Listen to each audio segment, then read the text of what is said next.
దేవుని నామానికి వందనాలండి. కూడి వచ్చిన సంఘస్థులందరికీ వందనాలండి. పాస్టర్ గారికి వందనాలండి. దేవుడు మాట్లాడండి. క్రిస్మస్ రోజు మాట్లాడండి. శాంతమ్మ గారి రూపంలో దేవుడైతే ఎలా ఉన్నాడో నాకు తెలియదు. శాంతమ్మ గారు వచ్చి అంటున్నారండి, మా నువ్వు నీటి మూలముగా పుట్టిబడిన దానివు, నీ పేరు జీవగ్రంథంలో రాయబడి ఉంది, అది నీకు తెలియట్లేదా, నువ్వు చూసుకో అని అన్నారండి శాంతమ్మ గారు. ఏంటమ్మా ఇలా అంటున్నారు, నీరు మండి పొడుతువేంటి, నీటి మూలంగా పొడుతువేంటని నేను ఆవిడతో వాదిస్తున్నాను. ఎక్కువగా మాట్లాడలేదు కానండి, అది అలాగా ఆలోచిస్తూ ఉండగా నేను చిన్నప్పుడే నీటిలో కొట్టుకుపోయానండి. మళ్ళీ పుట్టాను. మా నాన్నగారికి దొరికానండి మళ్ళీ. అది గుర్తొచ్చిందండి. నువ్వు ప్రార్థన చేయించుకొని ఎన్నో పేర్లు పొందావని మళ్ళీ మాట్లాడిన దేవుడు. అది నిజమేండి. నేను చదవడం కూడా దేవుని బిడ్డ అయిన విజయ్ కుమార్ టీచర్ గారే నాకు చదువుకోవడానికి సహాయము, నాకు తోడుగా స్కూల్కి వెళ్ళడానికి కూడా ఆవిడే సహాయం అండి. ఆవిడతో నడిచిండేదానండి నేను. అది చూపించడానికి దేవుడు. ప్రణవిని కన్నప్పుడు నేను ఒక నావలో విజయ్ కుమార్ టీచర్ గారు నన్ను తీసుకెళ్తున్నారండి. అది నేను మా అమ్మతో చెప్పినప్పుడు, ఇంతసేపు మీ టీచర్ గారే అంటావు, అలాంటి ఆలోచనలు పెట్టుకోవద్దు, నీటిలో వెళ్ళడం ఏంటి, అలాంటి మాటలు కడుపుతో ఉన్న వాళ్ళు మాట్లాడకూడదు ఉన్నదండి. కానీ 5వ నెలకి నేను మా ఇల్లంతా మునిగిపోతే అండి, ఆ నీటిలోంచి నన్ను తీసుకొచ్చారండి. అది అందరికి తెలిసిన సాక్ష్యం అండి. ఆ తర్వాత ఎంతమంది పాస్టర్ దగ్గరికి వెళ్ళినా నాకు వాక్యం అందిది కాదండి. అసలు నాకు శుక్రవారం పాస్టర్ గారు మాట్లాడిన ప్రార్థనలో నేను గతంలో ఎన్ని శ్రమలు అయితే పడ్డానో, అన్ని శ్రమలు ఒక దైవ జనరాలు పడిందనే మాట నాలో గుచ్చుకున్నాను. దైవజనులకి ఎన్నో శ్రమలు ఉన్నాయి, అన్యురాలనైనా నాకు శ్రమలు ఉన్నా పెద్ద ఏమి ఇది కాదు. ఆ శ్రమలన్నిటి నుంచి నేను జయించుకొచ్చినదాన్ని కదా, నేను దేవునికి ఎందుకు ఇలాగా నడబడలేకపోతున్నాను అని మళ్ళీ అడిగానండి దేవుడిని. వాక్యం జరుగుతూనే ఉందండి. సాక్షాల సమయం కూడా అయిపోయింది. ఈ వాక్యంలో దేవ నాతో మాట్లాడితే నేను నిజంగా రక్షణ పొందుతాను నువ్వు అడిగినట్టు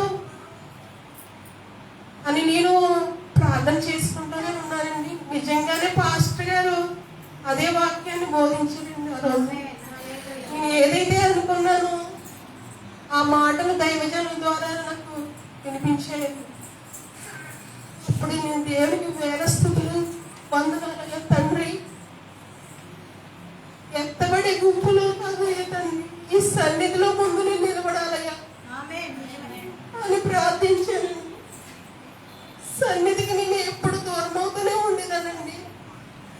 కానీ నా బిడ్డ పుట్టిన దాని నుంచి కూడా ప్రతి ఆదివారం నేను రావడానికి నా భర్త 9 గంటలకల్లా ఈ సన్నిధి ముందు తింపుతారండి. ఆయన రాకపోయినా సరే అది గొప్ప సాక్ష్యం అండి నాకు. ఆ సాక్ష్యాన్ని పొందుకున్న నేను నీటి మూలముగా ఎందుకు బాప్తిసం పొందుకోకూడదు?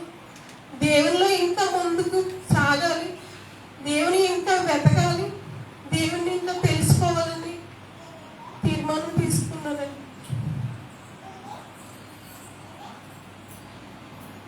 అస్వస్థత కలిగినప్పుడు దేవా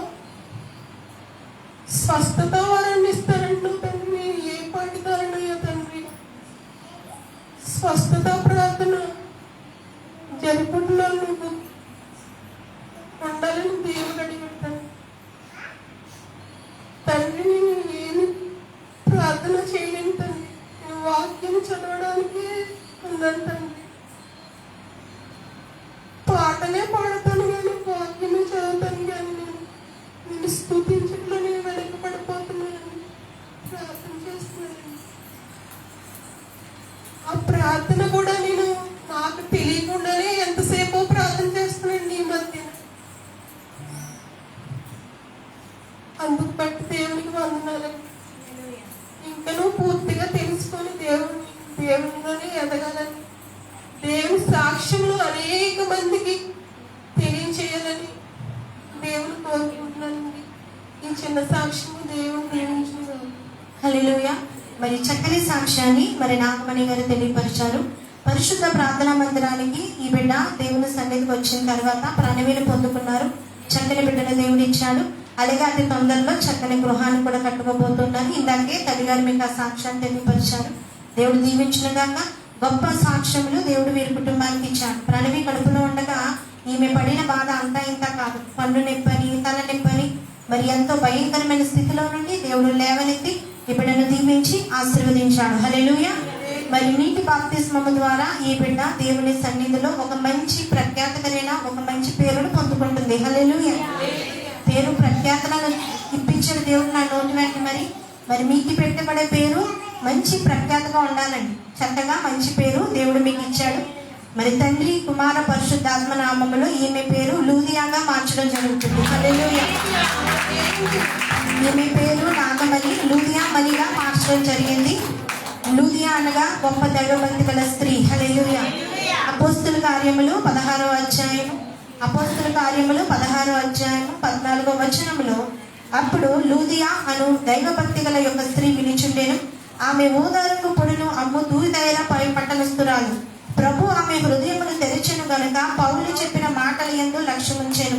ఆమెయు ఆమె ఇంటి వారందరూ బాప్తిజం పొందినప్పుడు ఆమె నేను ప్రభువునందు విశ్వాసము గలదానినని మీరు ఎంచితే నా ఇంటికి వచ్చి ఉండవని వేడుకొని మమ్మను బలవంతము చేసెను. హల్లెలూయా. పౌలు గారు దేవుని వాక్యాన్ని బోధిస్తూ ఉండగా ఊదారంగు పొడిని అమ్ముకునే తూయిదైన పట్టణస్థురాలు లూదియా హృదయాన్ని దేవుడు తెరిచెను. హల్లెలూయా. దైవజనులు ఇక్కడ వాక్యాన్ని బోధిస్తూ ఉండగా ఆ వాక్యము ద్వారా ఈమె హృదయాన్ని దేవుడు తెరిచాడు. అయితే మాకు దేవుడు ఒకటి చూపించాడు. ఏంటంటే దొంతమూరు అనే గ్రామంలో సువార్త చేయమని. అయితే ఈమెను అడిగాం, అమ్మా మీ ఊరు తీసుకెళ్తావా, అక్కడ సువార్త చేయమంటారా, అక్కడ ఆరాధన పెడితే బాగుంటుందమ్మా అని అడిగినప్పుడు ఆమె హృదయమును దేవుడు తెరిచి ముందుగా ఆమెకు నీటి బాప్తిసాన్ని ఇచ్చాడు ఆయన. హల్లెలూయా. ఇక్కడ లూదియా ఏం చేసిందంటే పౌలుని అన్నది, ఆమె నేను ప్రభువునందు విశ్వాసము కలదానని మీరు ఎంచితే నా ఇంటికి వచ్చి ఉండుడని వేడుకొని మమ్మను బలవంతము చేసెను. దైవజనులను ఇంటికి పిలిచింది. గొప్ప దైవజనులకు గొప్ప ఆతిథ్యం ఇచ్చి మంచి పరిచర్య కొనసాగించింది లూదియా. హల్లెలూయా. మరి లూదియా హృదయాన్ని దేవుడు తెరిచినట్లుగా నాగమణి గారి హృదయాన్ని దేవుడు తెరిచి లూదియా మణిగా దేవుడు మార్చాడు. హల్లెలూయా. మరి ఈమె రక్షణ కార్యక్రమంలో శాంతమ్మ గారు కూడా ఉన్నారు. దేవుడు దర్శనంలో శాంతమ్మ గారిని వాడుకున్నాడు. ఆమెను చూపించి నువ్వు రక్షణ పొందాలి అని దేవుడు ఈమెతో మాట్లాడాడు. అమ్మ, పరిశుద్ధ ప్రార్థనా మందిరంలో లూదియా మణిగా మిమ్మల్ని చేర్చుకోవడం జరిగింది. తండ్రి, కుమార, పరిశుద్ధాత్మ నామములో మీ పేరు లూదియా. అందరూ ఒకసారి అన్నమ్మా, లూదియా. లూదియా వలె దైవజనులను నీ ఇంటిలో చేర్చుకో. లూదియా వలె చక్కని పరిచర్య చేయి. లూదియా వలె నమ్మకంగా ఉండు. లూదియాకి ఊదారంగు వ్యాపారం ఉన్నట్లుగా మీకు ఏ వ్యాపారం ఉన్నా దేవుడు దానిని ఆశీర్వదించును గాక. హల్లెలూయా. దేవుడు దానిని దీవించును గాక. మీరు మీ ఇంటి వారు తొందరలోనే రక్షణ పొందుదురు గాక. ఇక్కడి నుంచి మీ ప్రతి కష్ట సుఖాల్లోనూ, ప్రతి బాధలోనూ, సంతోషంలోనూ, శుభాల్లోనూ అన్నింటిలో ఆత్మీయ తల్లిదండ్రులుగా మేము నిలబడతాం. మనకంటే ముందు ప్రభు నిలబడతాడు. మీరు ఈ సంఘంలో చేర్చబడ్డారు. ప్రభు చిత్తమైతే ఆయన రాకడ సమయంలో ఎత్తబడే సంఘంలో మీరుంటారు. హల్లెలూయా. దేవుడు ఈ బిడ్డను కుటుంబాన్ని దీవించి ఆశీర్వదించును గాక. హల్లెలూయా.